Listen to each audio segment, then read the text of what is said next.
خوشگله. برنامه چیه؟ تو برنامه چیه؟ حالا تو بشین، برنامه‌ش هم اوکی میشه. کول پاشتی و بستی و خیز برداشتی واسه سفرها. برو بریم. نترس بابا، چیزی نیست. آروم باش. ما کاری نکردیم. خوش میگذره. چیکار کنیم دیگه جناب سرمان؟ دوران نامزدی و اشغال. مشکی یه سال از باباش فقر گرفت. دهنتم که بو الکل میده. جون دل. بیا پایین. جناب سرمان الکل چی؟ سوئیچ ماشین. چی میخوان از جونمون نمیذاره یه لحظه راحت باشیم؟ جناب سرمان شما ساکت.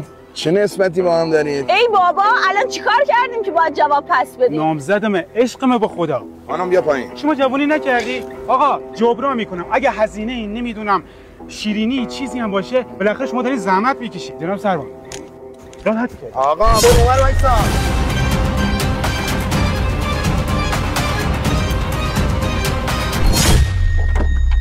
عشقت بود ها؟ عشقت پر. جناب سرمان به خدا نمیشناختمش، همین الان باهاش آشنا شدم. کلمه عشق حرمت داره. به هر بی سر و پای نگو عشقمه. ماشین 2 روز بیشتر نیست خریدم با پول کارگری. خیر سرمون اومده بودیم اشغال کنیم. همیشه چوب سوختنی نیست، خیلی ساده خوردنی هم هست. ما چوب سادگیمون خوردیم. شایدم چوب هوس‌بازی تو. طرف ساقی بود. تو موتوری هم که سوارش کرد مأمور خودمونه. را بیفت.